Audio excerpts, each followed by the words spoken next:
Good morning, Mr. Mode. Welcome to Mr. Franco English Cafe. Good morning, Mr. Aris. Thank you. How are you today, sir? Fine, thank you. Mumpung kita lagi santai di sini, boleh nih kita sharing-sharing sedikit ya. Ide bagus itu. Ayo kita mulai saja. Begini, Mr. Made, sekarang kan lagi rame-ramenya nih para guru disibukkan tentang les diagnostik. Apakah Mr. Made bisa sedikit sharing praktik baik mengenai tes diagnostik itu, khususnya penerapannya yang sudah dilakukan di SMA Negeri 4 Denpasar? Baiklah, sebenarnya singkat saja. Hampir semua guru sebenarnya sudah menjalankan tes diagnostik ini, baik secara sadar atau tidak. Kalau praktek baik yang saya lakukan di SMA Negeri 4 Denpasar tentang diagnostik itu sendiri ada, yakni menggunakan tes diagnostik yang mengukur kemampuan kognitif dan non-kognitif.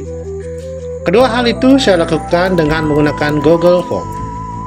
Mungkin bisa dijelaskan satu-satu dulu nih, sepertinya menarik juga ini.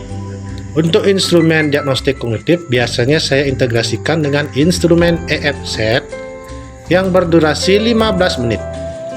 Instrumen EFZ ini keren loh, bisa mengukur level CFR per study dengan cepat.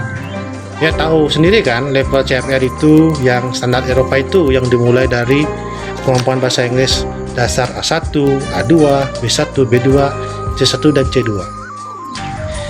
Instrumen EFZ itu gratis loh, dan saya biasanya integrasikan di Giform bersama instrumen diagnostik non-kognitif. Terus kalau yang diagnostik non-kognitif bagaimana itu, Mr. Made? Kalau yang itu saya biasanya masukkan instrumen gaya belajar dan profil kecurangan akademik. Profil kecurangan akademik, instrumen bagaimana itu lagi, Mr. Made?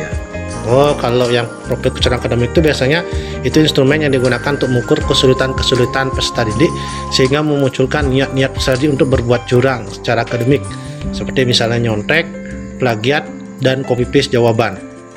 Oh begitu. Kalau instrumen gaya belajar itu bagaimana lagi itu, Mr. Made? Kalau yang itu biasanya untuk mengukur nyamannya anak belajar. Itu dengan cara apa? Misalnya begini, beberapa anak suka belajar dengan cara menonton tutorial. Beberapa siswa nyaman belajar sambil mendengarkan musik. Nah, jadi itu instrumen yang digunakan untuk mengukur seberapa nyaman anak itu belajar dengan caranya dia sendiri. Wah, keren. Terus hasil dari survei Google Form diagnostik itu digunakan untuk apa, Mr. Made? Biasanya sih saya akan gunakan untuk mengkategorisasikan kelompok belajar sesuai level CFR siswa sendiri, dan tentunya mendesain materi yang beragam guna mendukung pembelajaran berdiferensiasi di kelas, Mr. Aris. Wah, bagus juga idenya itu. Ngomong-ngomong, kita di Mr. Franco English Cafe ini juga menggunakan instrumen diagnostik juga untuk memetakan kelebihan dan bakat peserta didik loh, Mr. Made. Wah, bisa diceritakan sedikit tuh bagaimana itu? Kalau di sini kita gunakan instrumen diagnostik untuk mengukur kemampuan level CFR bahasa Inggris, multiple intelligence test, gaya belajar, preferensi otak kiri dan otak kanan, profil kepribadian dan konsep diri. Wah, detail sekali pengukurannya.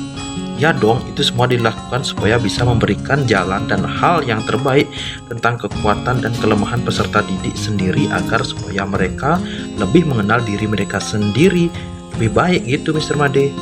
Terus hasil dari diagnostik itu biasanya diapakan, Mr. Aris? Biasanya setelah hasilnya dianalisis, hasil tersebut kami masukkan amplop dan diberikan ke peserta didik khusus untuk dipakai sebagai bahan acuan. Hasilnya tersebut juga bisa ditelusuri lebih dalam di psikolog jiwa siswa tersebut ingin menelusurinya.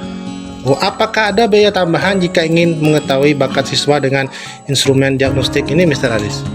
Kalau untuk peserta didik yang belajar di bahasa Inggris di LKP Francesa ini, dari kebijakan sekolah free, no charge, dan biasanya dapat bonus snack dan drink loh, Mr. Made. Wah, keren. Sambil belajar bahasa Inggris dapat free test bakat, free drink, dan free snack ya. Betul itu. Maka dari itu nggak usah ragu jika ada adik-adik yang mau kursus di LKP Francesa, nanti bisa langsung dihubungi di nomor di bawah ini atau langsung datang ke kantor LKP Francesa dengan scan barcode di bawah ini. Mantap ini informasinya. Wah, banyak sekali benefitnya. Sepertinya saya banyak belajar untuk praktik baik ini sama Mr. Aris. Sama-sama Mr. Made, saya juga banyak belajar dari Mr. Made. Ngomong-ngomong, teman-teman guru ada yang tertarik dengan instrumen diagnostiknya Mr. Made? Apakah ada kira-kira contoh yang bisa digunakan? Oh, ada dong. Contoh instrumennya nanti bisa dilihat dan di-download di deskripsi YouTube ini. Ya Mr. Aris ya. Oke, bisa dilihat di bawah ini. Wah, mantap sekali. Terima kasih atas sharingnya Mr. Made ya.